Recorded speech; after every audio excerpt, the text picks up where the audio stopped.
Revenge films. This is a story about when my wife was left in the woods.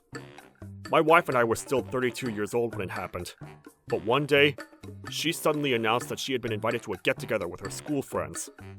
So, my friends from high school suggested that we go out next Sunday to have dinner and catch up. It's been years since I've seen some of them, so can I go? Yeah, sure.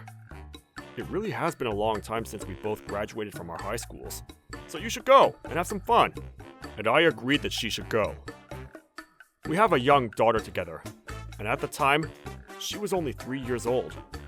I was happy to take care of her and have some quality time with her while my wife was gone and enjoying her alumni party. But I could imagine that she would be pretty busy catching up, and that there would probably be an after party with her closest friends. It was likely that she wouldn't be home until late at night. I was a little worried about whether our daughter would go to sleep properly, but thankfully, with perfect timing, my parents called and said that they wanted me to bring her to visit them. So I decided that I would take my daughter to visit my parents on the same night that Charlie would be going out with her friends. On the day, all three of us got into the car, and I dropped my wife off at the restaurant where her school friends were waiting, before heading to my parents' house with our daughter. I didn't want to get in the way of my wife's fun, so I put my phone away and didn't interrupt her dinner, and spent the evening eating dinner and watching our little girl play with her grandparents. I sent Charlie a message at around 11 p.m. to let her know that I had put our daughter to sleep, and to tell her that she had said goodnight, but it seemed like she hadn't checked her phone. I thought that she might just be busy and hadn't had the time to look at her messages, but no matter how many hours passed, I didn't get any reply, and the chat showed that she still hadn't read my messages. It was strange of her to not reply for this long, so I decided to finally call her phone and see how she was doing, but I couldn't get through to her. She's a grown adult, and she was really excited about seeing her old friends, and it wouldn't have been weird if she had just gotten drunk and had fallen asleep at home or a friend's house. So I left my phone on beside my table and went to sleep. I didn't want to bother any of her friends in the middle of the night, so I got started on calling them when I woke up in the morning, and found that I still hadn't gotten a reply. I explained what had happened, and I had already told my parents that I couldn't get in touch with Charlie, but I still hadn't checked with my wife's parents, so I called them to let them know that I wasn't getting any response from Charlie. When I told him, my father-in-law said, "Where is she? What the hell is she doing? I can't believe she still hasn't answered!" Well, he got pretty mad. And as for my mother-in-law, Hang on, she's not having an affair, is she? she got a little carried away and jumped to conclusions. But they were both worried about the worst-case scenario and reported Charlie as AWOL to the police. Not long after that, I got a phone call from one of Charlie's friends, and she told me, We were together until the after party ended, but Charlie got on the car with one of our designated drivers, so she should have gone home without any problem. Hasn't she come back home yet? And she hasn't messaged you? she let me know that Charlie didn't go home on her own, so my wife should have arrived at our house sometime late last night. Once her friend knew that Charlie hadn't been responding to any of our messages, she asked around and got the phone number of the guy that had driven her home. I called it right away, only for it to go to voicemail. Neither Charlie nor the man that had driven her home were answering my phone calls, and I couldn't help but remember what my mother-in-law had said, and panicked at the prospect that Charlie could possibly be cheating on me. I trusted her, but the situation made it difficult to ignore. Charlie's friends all worked hard to get information from the people who had last seen her and been with her in the car, when I finally got a phone call from Charlie herself. "Charlie, where are you? Why haven't you been answering any of my calls? I've got everyone looking for you! I've been so worried!" When I finally managed to speak to my wife, I was shocked that she began to cry on the other end of the call, and she slowly started talking about what had happened to her. Apparently, the man that had been driving her had pretended to be driving her out of kindness, but had actually tried to assault her when they were alone. At first, she'd politely told him that she was married and wasn't interested, but he had gotten angry that she had turned him down, and left her in the woods over 60 miles away from where our house was. I'd only ever heard of that kind of situation in movies, and I could barely believe that it had happened in real life. But my wife was sobbing and begging for me to come and get her, and it was clear that she really was traumatized by the situation. Not only that, the driver had taken her bag and phone while he was driving, so she had no choice but to make her way through the woods without any guidance or any chance of rescue. She was lucky that she had found a house where she made it out, and an old lady had offered her help when she found my wife. Of course, there were no streetlights in the woods, and it was pitch black during the night, which had made it difficult to find her way through the trees and bushes without hurting herself. She told me how she had gotten cuts and scratches all over her body. When Charlie made it out of the woods, a local resident found my wife, exhausted, bloodied, and afraid, and took her to her house to let Charlie have a bath and have some dinner so that she could recover from the injuries she had suffered. I got Charlie to ask what the old lady's address was and left my daughter with my parents so that I could go and collect her. While I was on my way, I contacted the police, Charlie's parents, and her friends to let them know that I had finally found her. Charlie's friends then spread the word to all the other people who had been at the party to let them know that Charlie was safe and sound. It took over an hour to find the place that had taken my wife in because it was so deep in the mountains. But when I arrived, my wife really was there. And the second she saw me, she threw herself at me and clutched me tightly, crying all the while. The old lady that had found my wife was also glad to see me and mentioned, It's a miracle that she made it all the way here. The woods in this area are pretty deep, and there are hills too, making it really difficult to walk in a straight line. Even the people that have lived here their whole lives have a hard time finding their way on their way home from getting wood. Your wife is a very strong woman for making it all the way here. She must have been thinking about you all the time she was walking. She praised Charlie for her determination and for being able to make it out of the woods alive without being familiar with the area. After that, I took Charlie to the hospital to get checked up and have a few tests done to make sure she wasn't seriously hurt. We have a daughter now. While we were at the hospital, it's a little I got a difficult phone to call find from the time police with some privacy. telling me that the man that had left Everyone's Charlie in the having a woods had been little more arrested time and alone. taken to the station for questioning. But it turned out that the designated driver was a pretty twisted guy, because when the police asked him why he had left my wife in the woods, his only excuse was that, I told her that she was going to have the honor of enjoying the night with me, but she went and told me she wasn't interested. Why is it my fault? I just left her in the woods because she got lippy with me. It's her own fault. And argued that he wasn't in the wrong.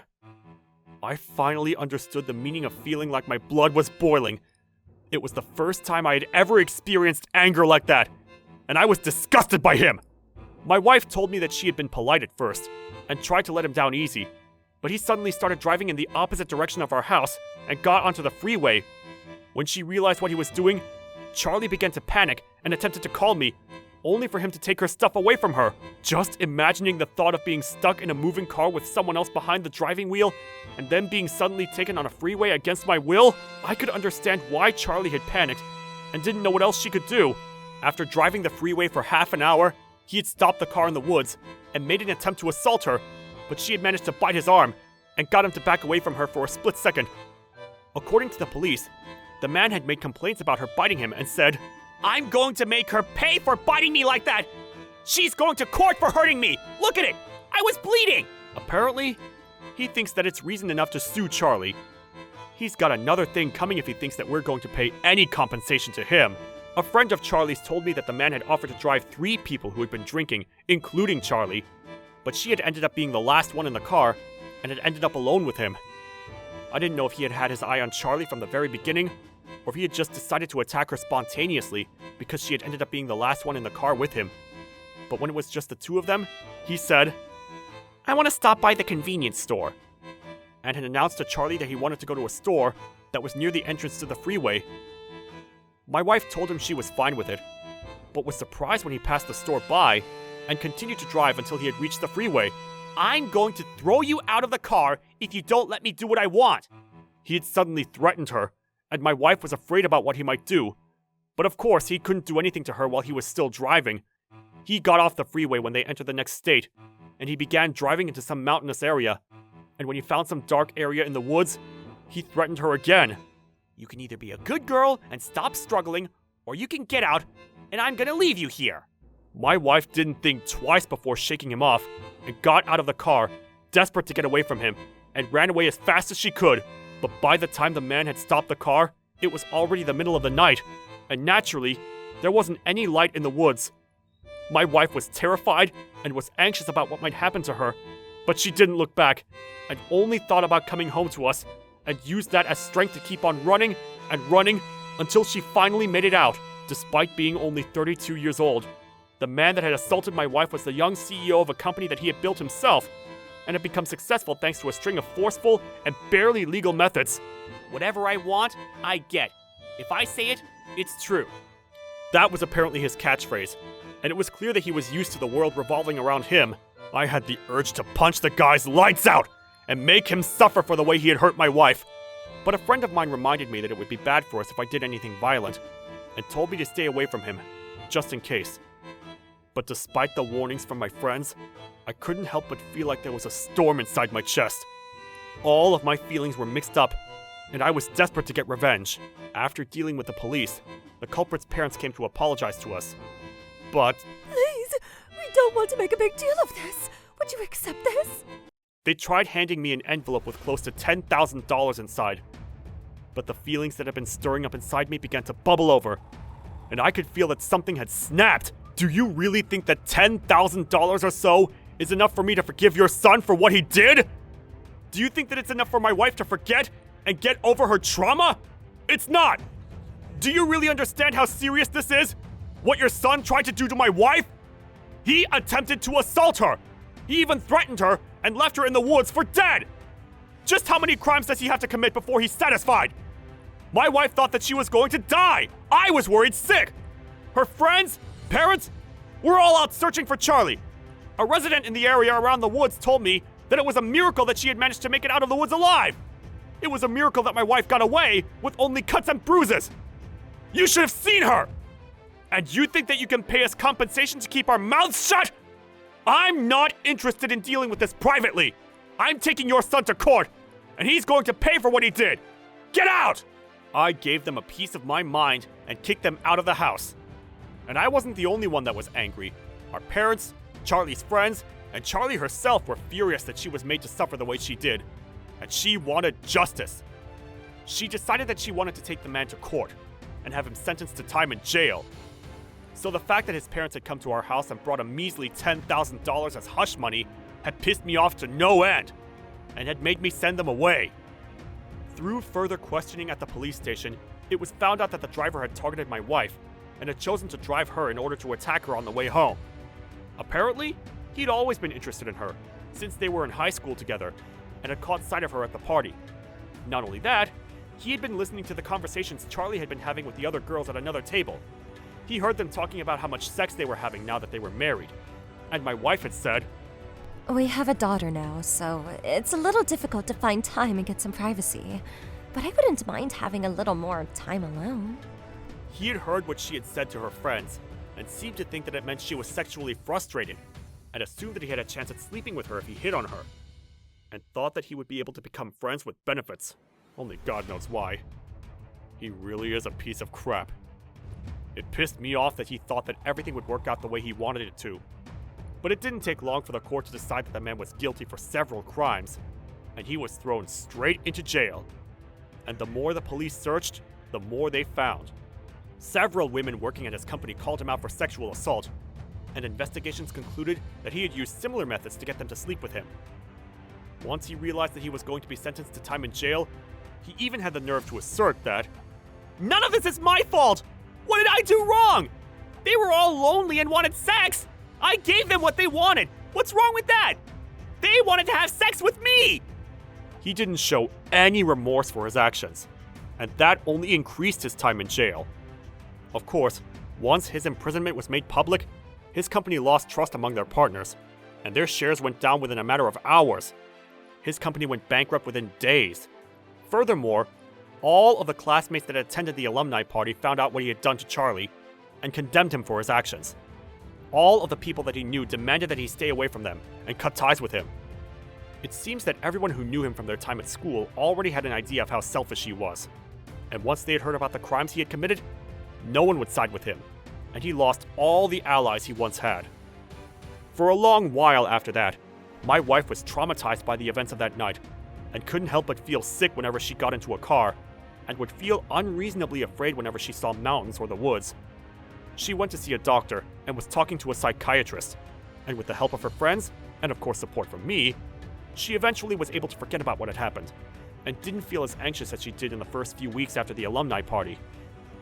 She had been looking forward to seeing all her friends for the first time in years, and it was a precious chance for her to catch up and find out what they were all doing with their lives.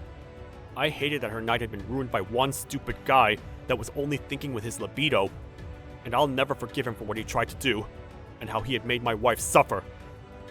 I'm going to make sure that she never has to suffer in the same way ever again, by supporting her and taking care of her, and hope that we can spend the rest of our lives together without any more idiots like that guy bothering us. How was today's video? If you enjoyed it, please subscribe, like, and leave a comment. Stay tuned for more.